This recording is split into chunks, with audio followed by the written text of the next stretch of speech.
Good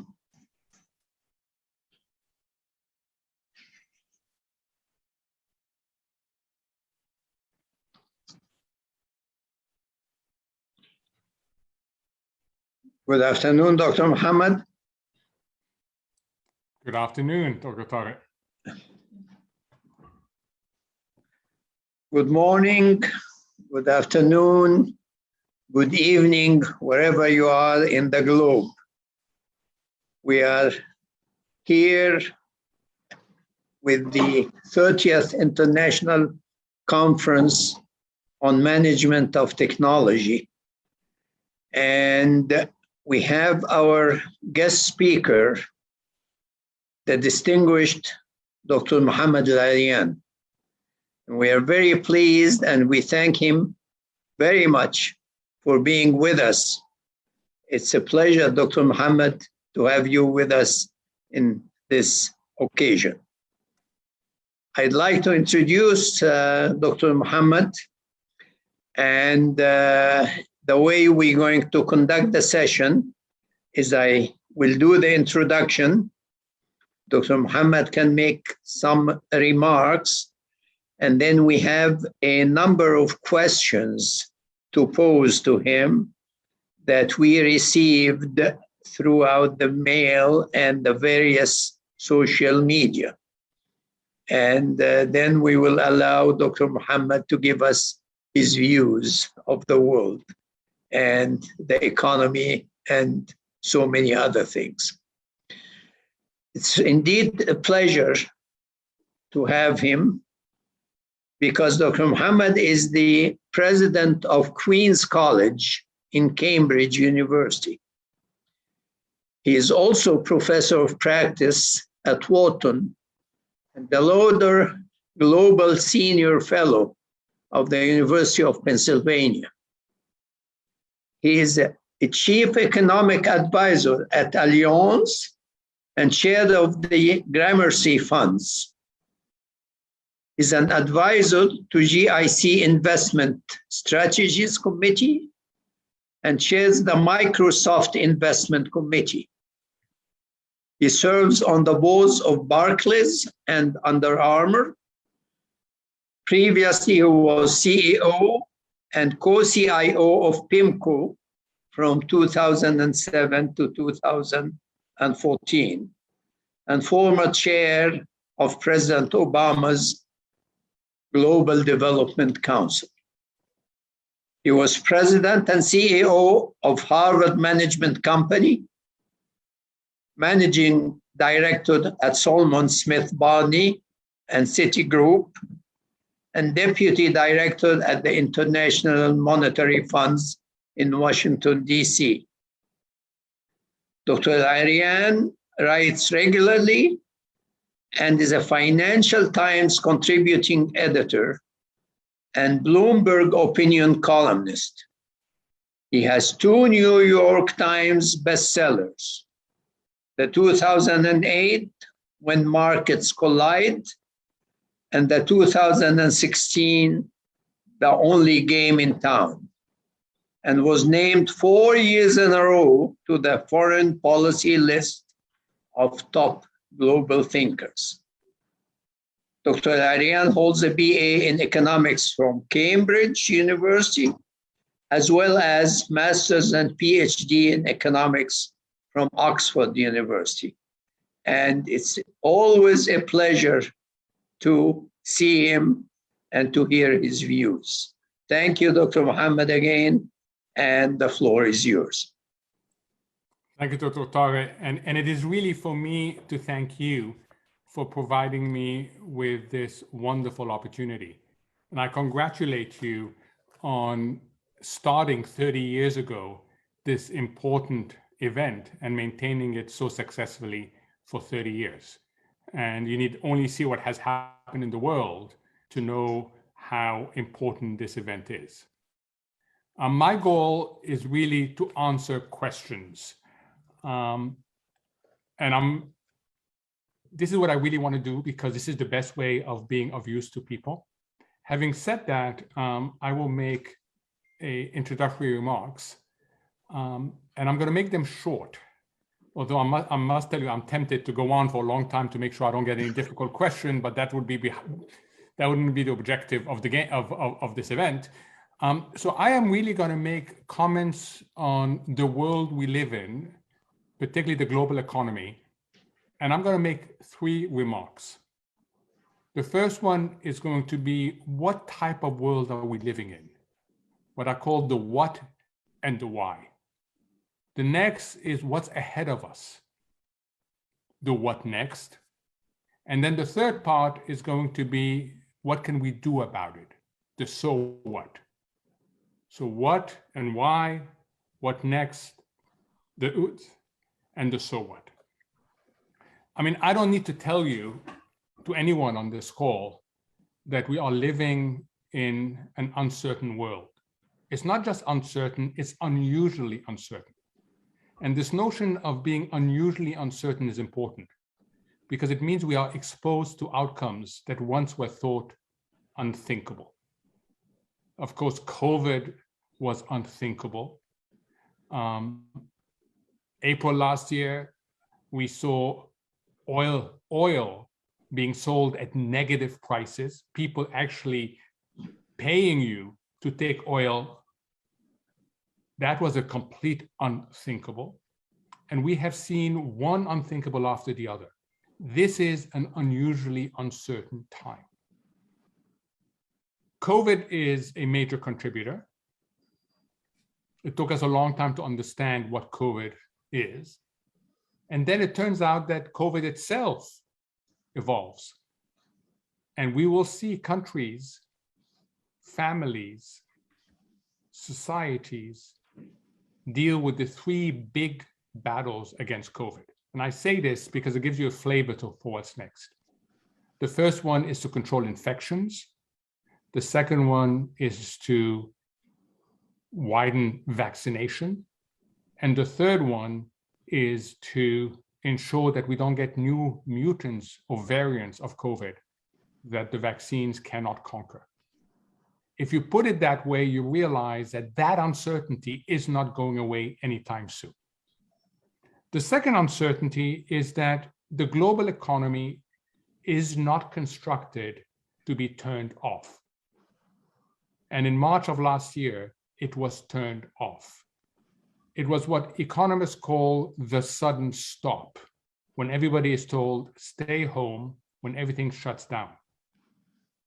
When you get a sudden stop, you're not prepared for it, restarting it is really difficult. And we are still living through all these things. One of them is supply disruptions, which are multiplying around the world. And it's simply very difficult to start up in a global economy again when you stopped it in such a disorderly and sudden manner. And then the third issue is behaviors. Behaviors have changed.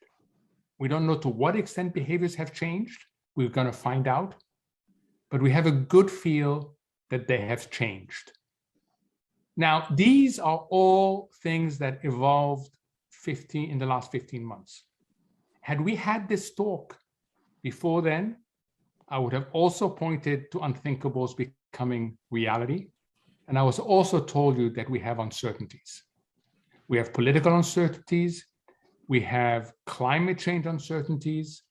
We have a lot of uncertainties that have to do with inequality. So the one thing to come away with is that no one can predict the future with any degree of confidence. If you think in terms of statistical distribution, and I say this because I'm going to come back to it, normally we all operate in what's called a normal distribution. It looks like a bell. It's like this, and then it comes down.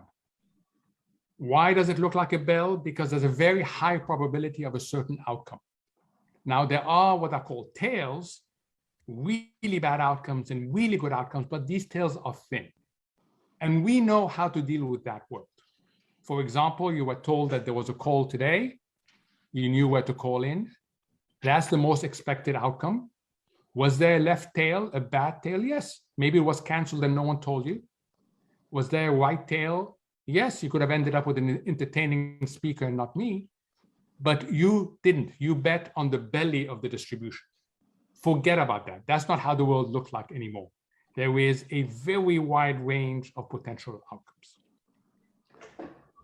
The what next? One thing we know for sure is that different countries will be impacted differently. Why? Different stages in the fight against COVID. The US has vaccinated 65% of its people. The UK has vaccinated 80% of the people. Most of sub-Saharan Africa is below 2%. Since no one is safe until everyone is safe, we will have new variants, we will have new mutation, and they will impact countries differently, and governments will react differently.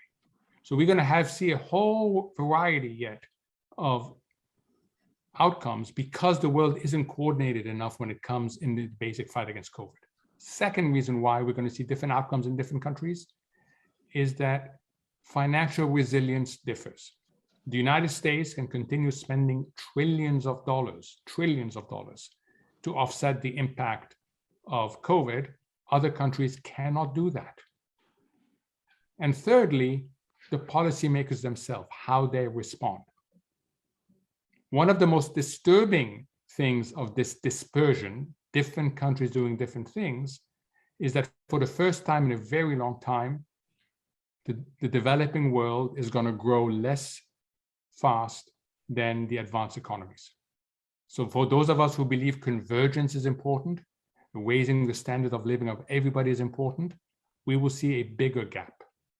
And certain very low income countries, particularly in sub-Saharan Africa, risk getting knocked off completely this convergence process. So this is consequential, which leads me to my third and final point. While it is consequential, it is not automatic. It is not a predestined outcome. We can do something about it. And when I say we, I'm thinking of course, governments acting at the national and importantly, the global level. I'm thinking about companies, universities, and I'm thinking about people, households. There is a set of things that each of us can do in order to be able to better navigate this unusually uncertain outcome. And if you were to solve for what is needed, it is a combination of resilience, agility, and optionality. Resilience is the ability to fall down and get back up and not get derailed. Agility is to be able, the ability to react very quickly to opportunities and to new risks. And optionality, ironically, one of the hardest things for human behaviors is to keep an open mind, to be willing to learn again, to be willing to revisit your beliefs in a world that's changing a lot. And if I may end, Dr. Tariq, one of the best examples of what is needed comes from the world of sports. And we will find out very quickly that I really do like sports. And you have to be old like me to remember it. But in the mid-70s, there was a boxing match in what was at the time Zaire, Kinshasa, Zaire. It was called the Rumble in the Jungle. It was a very famous boxing match, heavyweight. It's not a sport that I actually like, but the example is a very important one. And there were two boxers. And the world had all agreed, all the experts had agreed that one would win. Why? Because he was young, he was incredibly powerful, he had won every single bout he had been in, and he had won the majority by knockout. At that time, he was the most powerful boxer the boxing world had ever seen.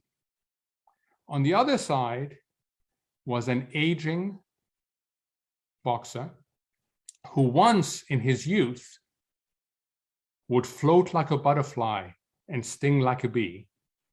He was too old to float around and he was too weak to sting, Muhammad Ali. And the experts, as I said, were not debating who would win. They were debating how badly harmed, hurt would Muhammad Ali be. In the event, in one of the biggest upset in sports, Muhammad Ali won in the 8th round. And there has been research done, academic research done, as to how that could have happened. How could so many experts been so wrong? And what they found out is relevant to us today. The Ali camp, the training camp, realized that they weren't living in their old normal. That the notion that you could put Ali in the ring, hope that he could survive the whole fight, and hope that he could win on points, didn't work against such a powerful opponent. So they completely changed how they do things. They changed how they train. Poor Ali's training was hiring convicts who would, for 2 hours, hit him just to build up resilience. You had to build up resilience. And then when the fight came, the day of the fight, and you can see this on YouTube, Ali starts the first round, and everybody expects him to be in the middle and not get trapped. But his camp had invented something that's used today called the rope-a-dope. And what he did is he went back against the rope and used the ropes to dissipate the blows he was getting. For 7 rounds, Ali relied on resilience, kept his options open. In the 8th round, his opponent got tired and Ali knocked him out. And I say this because whenever I get told there's nothing we can do about outcomes, that we just have to live through this period of uncertainty and not know what's coming, I say actually there is a lot we can do at every level. And as long as we focus on the ability to be resilient, the humbleness to have an open mind, and the courage to be agile, I think all of us can navigate this very difficult period a lot better. Thank you very much.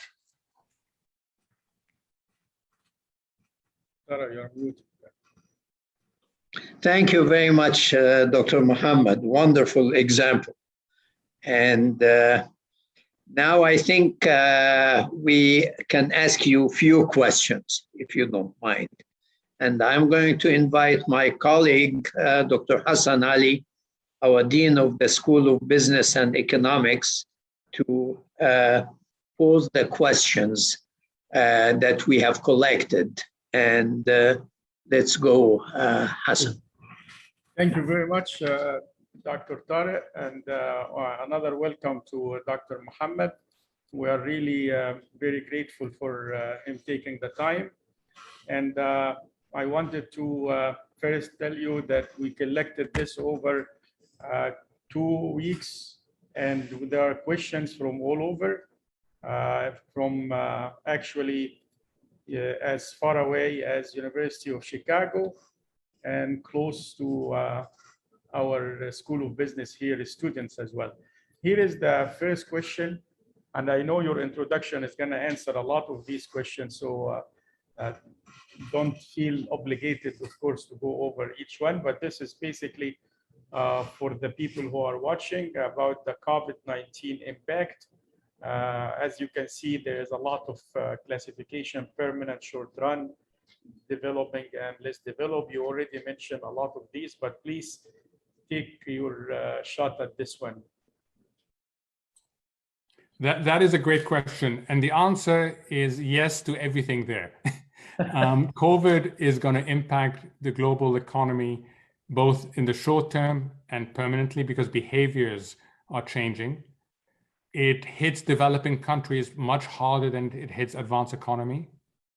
Ironically, it hits open economies more than it hits closed economies.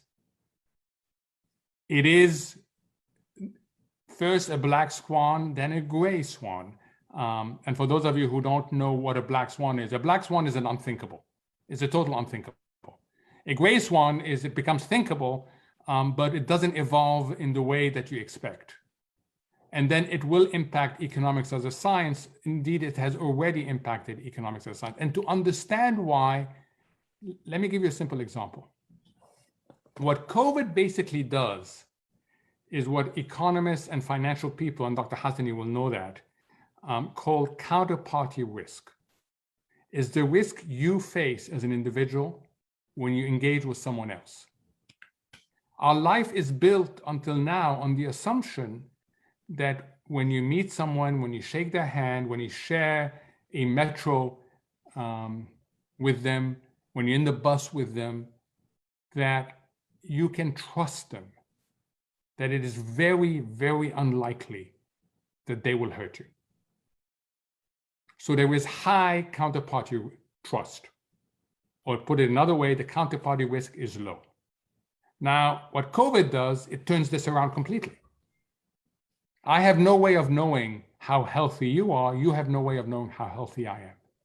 Before the vaccines, the risk was huge. We could end up dead. So what is the right behavior when you have high counterparty risk? You disengage. But our world is not built for disengagement.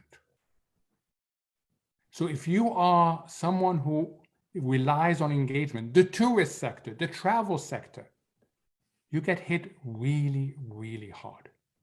And you don't restore counterparty trust like this. It takes time to restore counterparty trust. And the big lesson is that we need to do whatever we can to be able to restore counterparty trust. That's why vaccination is so important. Because if I signal to you I'm vaccinated and you signal to me you're vaccinated, then we reduce that. Masks are another way of reducing counterparty risk. Social distancing is another way of reducing counterparty risk. So it's important to think when you ask how long will COVID continue, is to ask what are the immediate implications of lower counterparty trust, human, and what are the longer implications? And when you think in that way, then it's a yes to all these issues that were raised in this very good question. Thank you. Thank you. This is another one, and I think this is has to do with one of our own students trying to do what we do at Nile University, an entrepreneurial initiative. And he is just asking if this startup can succeed in Egypt. I think they wanted to make sure that you hit into entrepreneurship since you are talking to Nile University students. So I think one of the amazing things that has happened over the last few years is the startup ecosystem in Egypt. And I would go further and to say the startup ecosystem by Egyptians. And yes, I am biased, right? So let me declare my bias right now to those of us around the world. And the reason why that happens is because of the enabling of young people. It's all about enabling young people. One of my favorite stories, and I've retained it, was I was traveling once in the 70s from Cairo to New York on an Egypt Air flight. Most of you in Egypt won't know what the old airport looked like. Dr. Tariq may remember what the old airport looked like. The flight was supposed to take off at 1 a.m. At 6 a.m., we were still waiting at the gate. Hadn't been told why it is that the flight was delayed. Had no idea. Finally, we boarded the plane. I was sitting next to an American. He didn't say a word. He was clearly furious.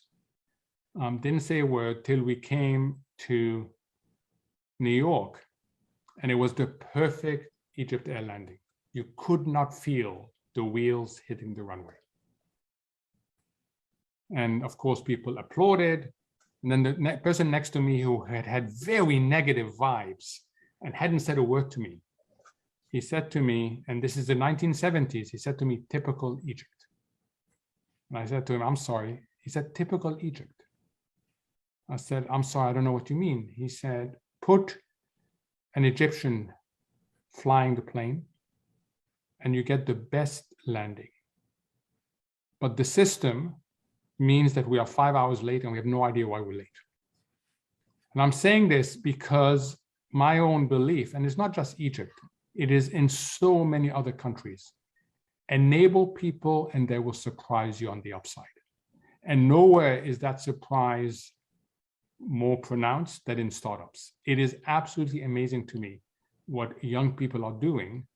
And I think the obligation that a lot of us have is to enable people from what universities do to what individuals do in order to help people from all sorts of challenge background to have these opportunities. The worst thing you can have is an inequality of opportunity. Because if you have an inequality of opportunity, you will end up with worst outcomes. Thank you. I agree. All right, here's a couple of questions. I think this is also a biased question because one, do you agree with hiring people over 40, even though now the trend is to hire the young people? And what advice you give to the young researchers? This is in economics and other social science discipline as well. Two of our students, I think. So do I agree with hiring people over 40? Yes, I do. I agree with hiring as diverse a group of people as possible. The best test for hiring, if you are a CEO, if you are a leader of a company, is if I didn't know what I'm going to be doing tomorrow, who would I want around the table? And if you ask that question, you want a diversity of experience. You want a diversity of expertise. And you want people with different biases. We all have biases. Some are implicit, some are explicit, some are very good, some are very bad. But to deny that we have biases is simply not human reality. So you need to make good decisions. You need to have a diverse team.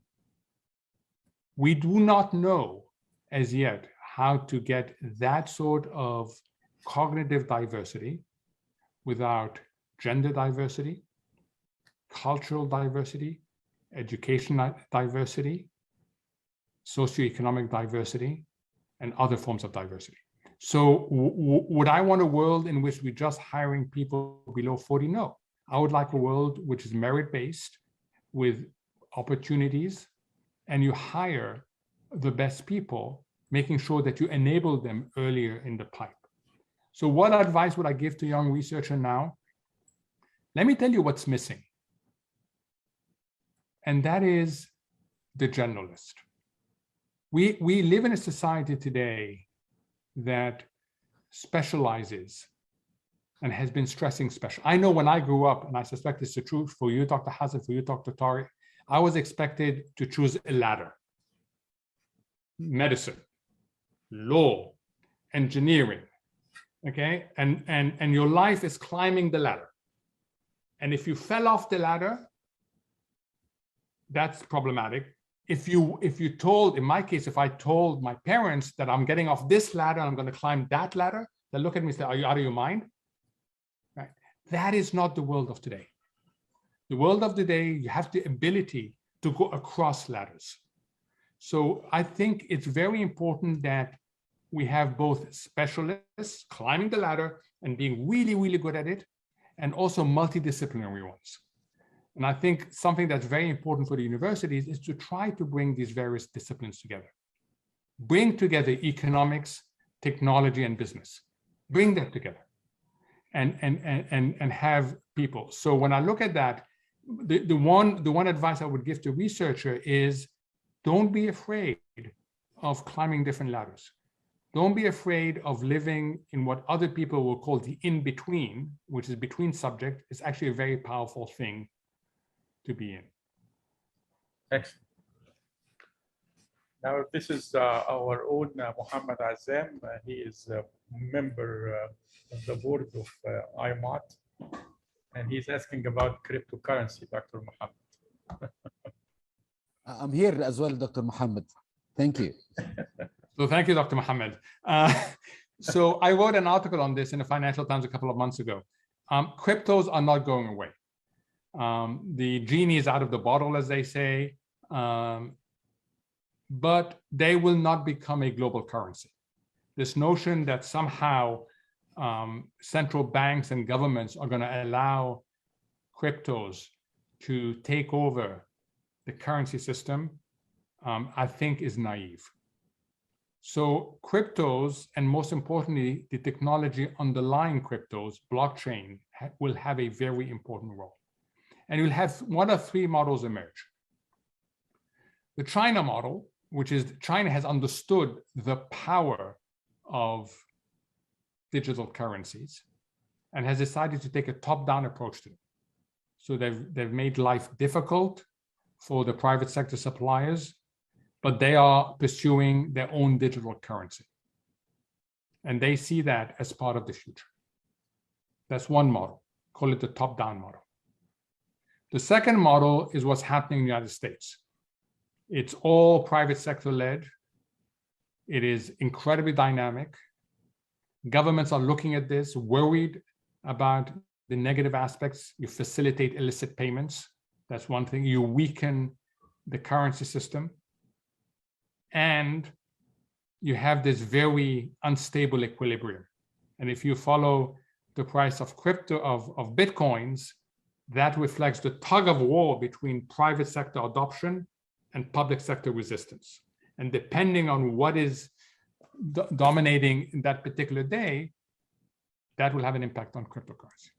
Then there's the third world, which I think is the best world, where governments recognize that digital currencies, blockchains, facilitate the ecosystem for payments, make payments much more efficient, take away friction. And the private sector recognizes that it has an obligation. It has a set of responsibilities. It has to address very genuine concern about illicit payments to make sure of that. That is what I'm hoping is going to be the dominant world. But whatever world you live in, whether it's the top-down world of a cryptocurrency, the bottom-up world of a cryptocurrency, or the compromise world, cryptocurrencies are not going to go away. Excellent. All right, I think this is related to the US economic situation right now.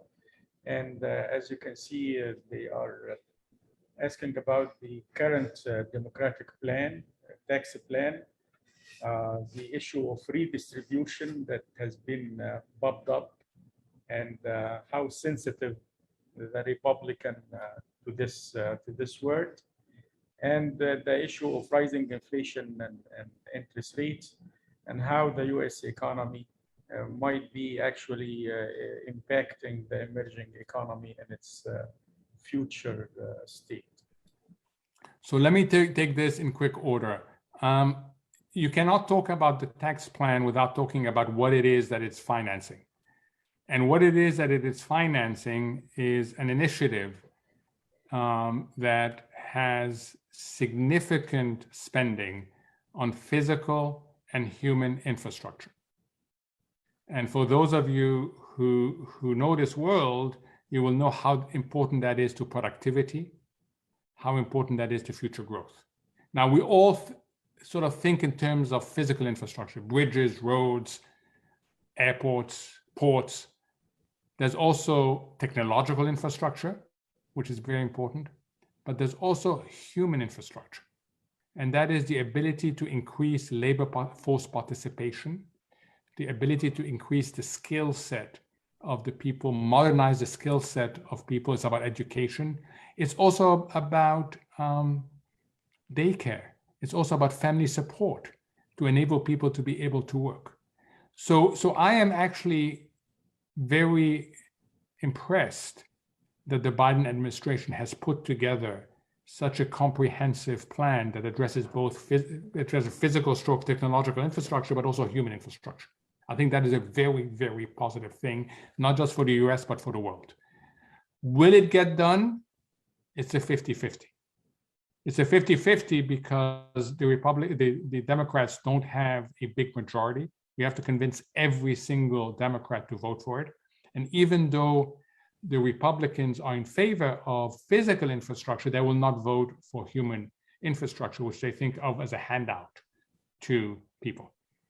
So it is really important, and you've got to pay for it. So it comes with a tax side to it. But the tax side is more than justified by the beneficial impact of what the money would be spent on if it were approved.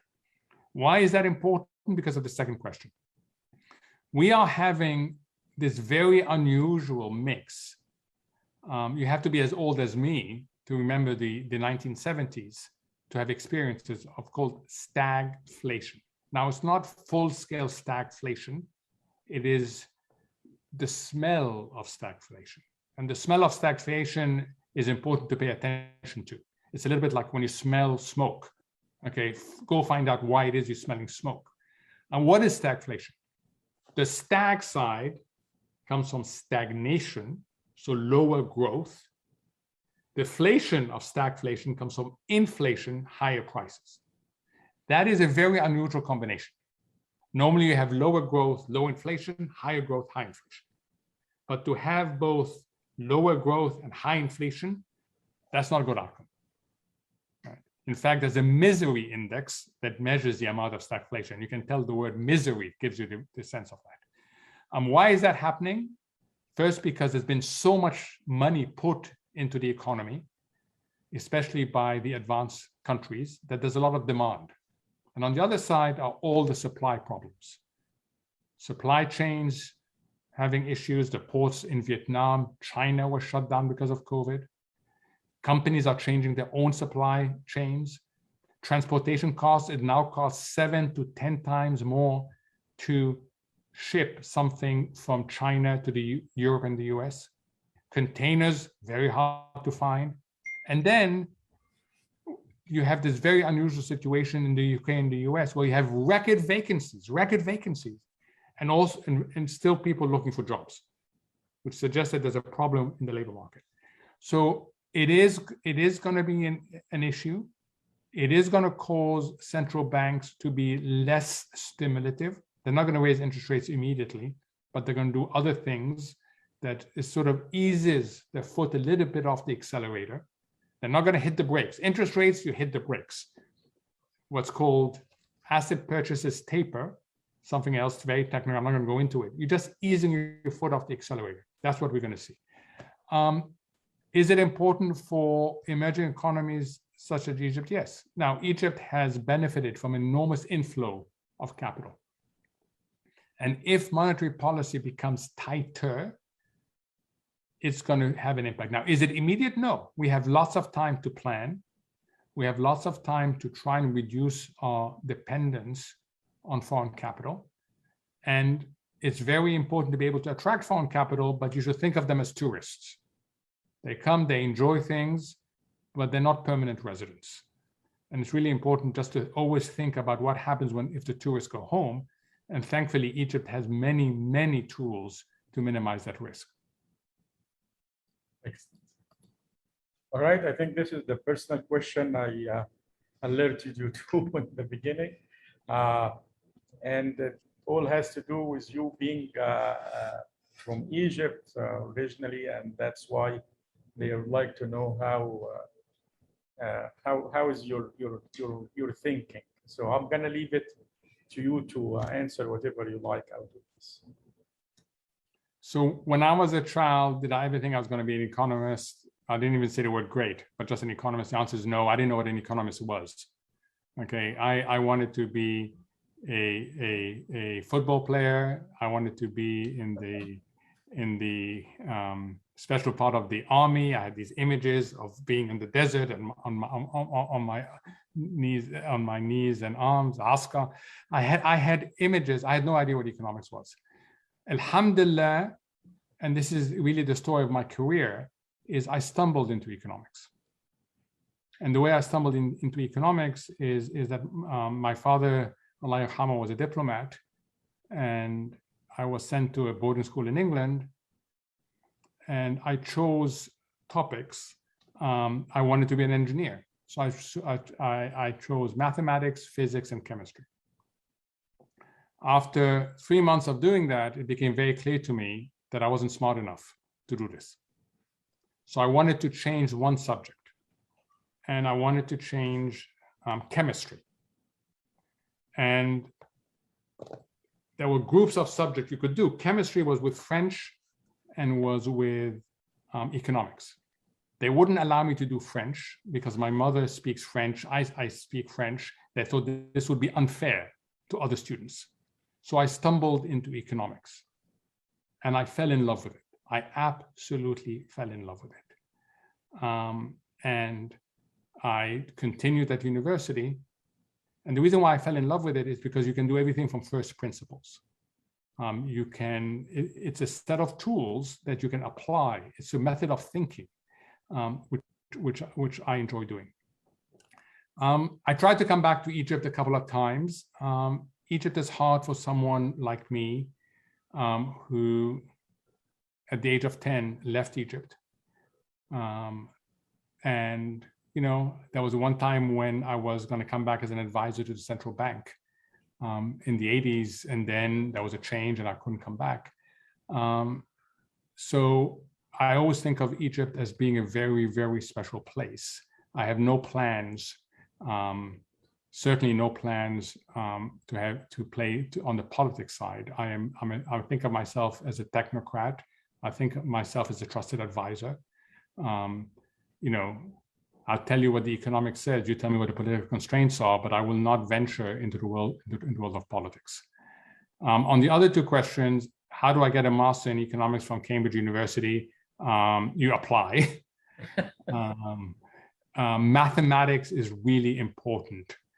In fact, it's a prerequisite to do a bachelor's in economics at Cambridge.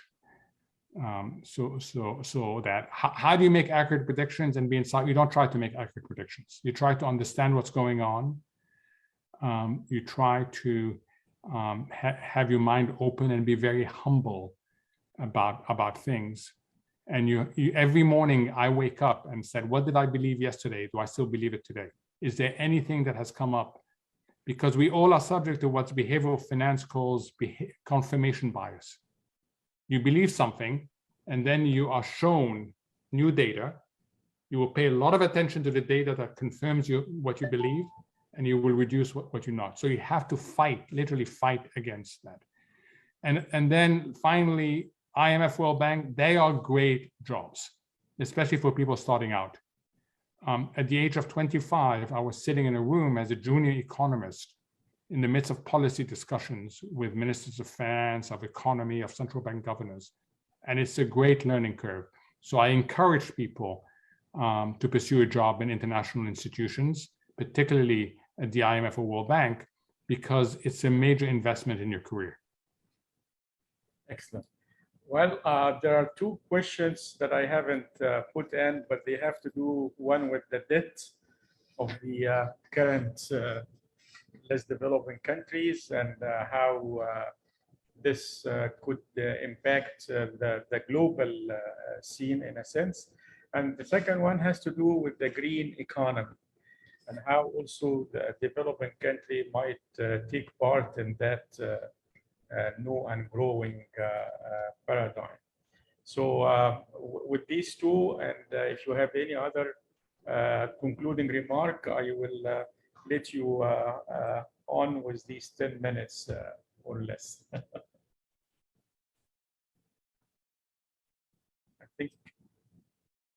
I think you are muted, Mohammed. Thank you. I apologize. These are great questions. And if I may, I will start with the debt and then go to the green economy. The level of debt in the global economy is very high. It's at record levels. How concerned should we be is a function of what debt has been funding.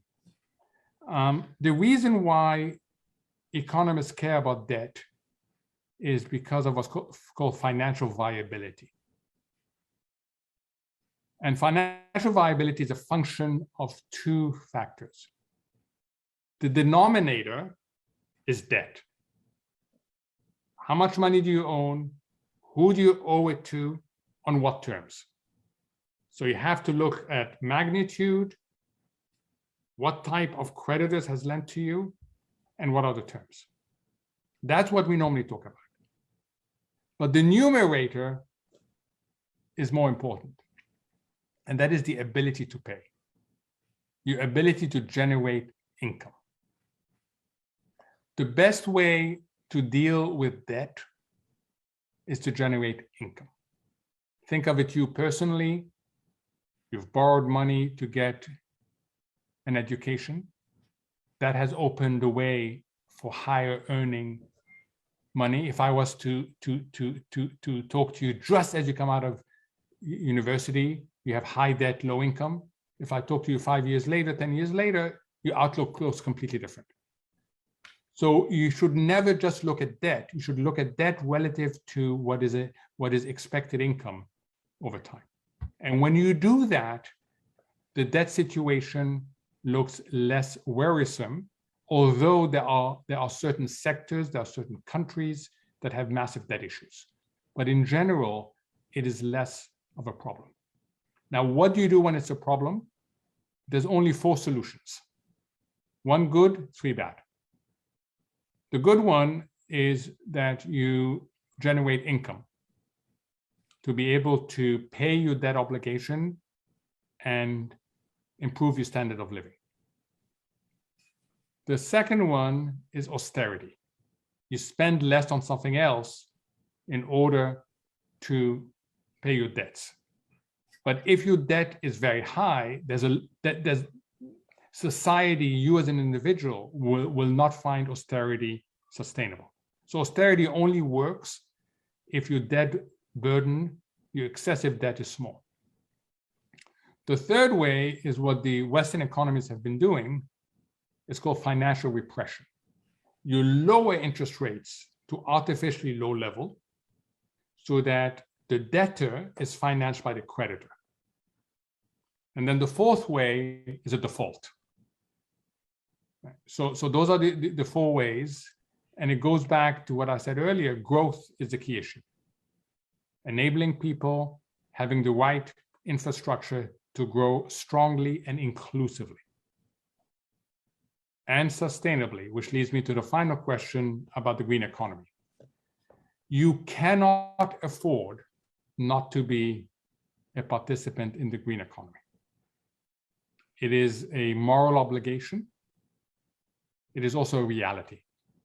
And when I say you cannot afford, I am talking at every level. I'm talking at the level of the household, how we behave. I'm talking at the level of companies, and I'm talking at the level of governments. If you're a company in the West today, and you do not take seriously what they call here ESG, environment, social governance, you will find that your customers will buy less from you. You will find that people will be less willing to work for you. And you will find that dealing with the reputational risk is a major problem. So you cannot afford to opt out of the green economy. And governments, as they reset, have a golden opportunity to be part of that green economy. COVID has many, many bad things, and this is where I'm going to end, has many bad things, but it also has silver linings. And I, for one, from day one of COVID, have kept a list of what have I learned that I would like to keep after COVID. So you learn, for example, that private-public partnerships work. The vaccine discovery was the most amazing public-private partnership that we have seen in the US and in the UK. I want that sort of private-public partnership. I would like us to continue to respect people who are in the front line, health providers, educators who take enormous risk. The COVID has shown us how important they are. We should maintain that. We also got acquainted with, to go back to what I was saying earlier, to a tail risk. You know, if we had this call 2 years ago, and I would have told you that there's this virus is going to come out of nowhere, it's going to infect the world is going to shut down, you would say, yeah, that's possible. It's probably science fiction, but it's possible. I'll give it a 1% probability. That's called a tail event. And suddenly we've realized that we have to take tail events seriously. And the other thing, and this is what I'm really happy about, is there were people before COVID who thought of climate change as a tail event. It's not a tail event. It's a reality. And being part of the answer to that is going to require action from all of us. Thank you very much, Dr. Hassan. Thank you, Dr. Tariq. Thank you all for this wonderful opportunity to be with you. I have been hammered in the last couple of minutes with questions, but I think there are two of them, since you are living in England right now, that you may have a view on that's going to be of interest to our audience. One has to do with your view on Brexit and how this is impacting the UK economy. And I will add myself the latest dispute between the UK and France and the US, and the most famous incident right now. And if you think this is really going long term, or is going to be dissipated very quickly. And the last one is having to do with the collapse of some of the property market in China. This is again something I think that is on off the line, but it seems like there is some concern about how this might impact China and, of course, the US economy. I'm sorry for that. I know you have commitments, Dr. Muhammad. But, I'll be quick, Dr. Tariq. Yeah. Let me start in Europe, go to the UK, and then end up in China. As I said earlier, I am not a political scientist. I'm not an expert in international relations. I think, but I do believe that there's enough common interest for this issue between France, the UK, the US, and Australia to be resolved and move on. There's just too much common interest and common challenges. So I do not believe it's long lasting. I think France is expressing its displeasure in a very big way. It's making a point. I do not think in a year's time this is going to be an issue. Brexit, Brexit was the decision of the British people, and whether it should have happened, it should not have happened, I think that ship has sailed a long time ago. Now we are discovering that we have both the upside and the downside of Brexit. The upside is you can renegotiate all sorts of global agreements, global economic relationships, etc. That's the upside. The downside is that you have to go through a transition. And the UK is in the middle of that transition. Do I think that Brexit is going to be positive over the long term? You have to recognize initial conditions. I think of it as a difference between a pre-marriage relationship and a post-marriage relationship. Most of the Europeans thought of the European Union as marriage, what they call the ever closer union, ever closer union. So free trade was part of it, but it was social, it was political. It was a full marriage. The UK had more of a pre-marriage vision of the EU. I will certainly participate in the free trade zone. I like that, but don't talk to me about ever closer political and social integration. And that is a fundamental difference of view. You don't want to get married to someone who never wants to commit. That's not a good marriage. So maybe it was a good thing that it happened. Finally, on Chinese property, this is something that I have been following for a while. The surprise is not that there are pockets, isolated pockets of excessive risk-taking and isolated pockets of potential problems. The big surprise right now, and this is still being played out, so we don't know, is that the government is standing on the sideline and not coming in and saying the systemic risk of the Evergrande default, if it happens, could be significant. So, wait and see what the Chinese government does. But the big surprise so far is that the Chinese government has allowed it to go so far. Thank you. Thank you so much. Thank you, Muhammad. It's a wonderful presentation. And thank you very much for being with us. There is no wonder that you are called one of the top global thinkers. Indeed, you are. And we hope that you continue to give your insights and your thoughts about global issues and stay with us. And hopefully you will come back and let us know some more of what you think of the world of the future. Thank you very so much, Dr. Tariq. And we appreciate it. I know that you have plenty of things to do, and but you have taken time out of your busy schedule to be with us in Iamot 2021, and this is a great privilege. Thank you. Thank you. I think we can take a group picture.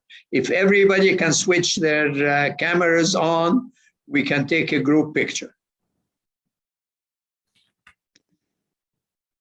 Let's see the difference between the post and the anti. I wish we can take a group picture with everybody who's listening throughout the world, but we had to invite only some people to the panel here.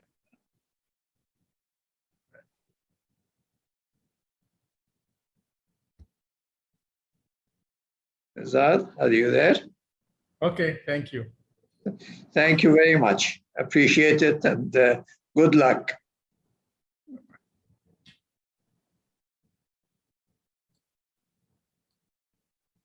I think this concludes our session for today. We have some films. If somebody would like to watch some information about Egypt and its sites, and then we will convene again tomorrow for the parallel sessions and for the plenary session. Thank you all for participating. And now we can go to some videos for people to enjoy.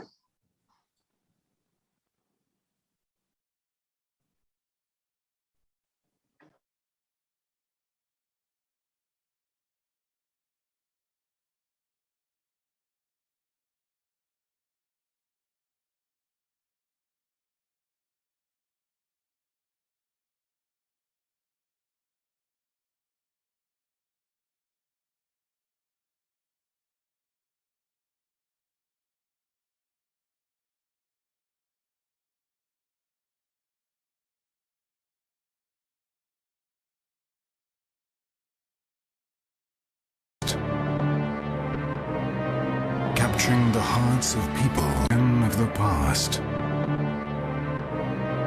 Capturing the hearts of people all over the world.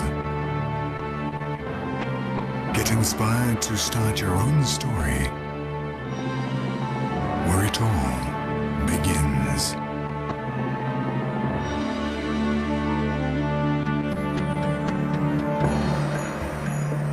Welcome to Egypt, the most fascinating place on earth. Land of the pharaohs. Muse of the world. Travel back to ancient times. Hear the voices from the past. Marvel as you wander through what is widely considered the greatest outdoor museum anywhere on the planet. Meet the city of Cairo with its unique fusion of different cultures. Enjoy the all-year-round sun on one of the countless beaches. Lose yourself among the souks and markets to taste the flavor of Egyptian life. Explore the ancient tombs. Share the secrets from the past. Hold your breath as you stand before what is considered the greatest spectacle in the whole world. Live the Egyptian nightlife. Sail on a boat on the Nile. or dive into an amazing world of color and beauty. From east to west, from north to south, visitors will find a unique place that will provide some of the richest experiences of their whole lives. Come and discover the land that has captivated the soul of the people throughout ages. An amazing trip you won't easily forget.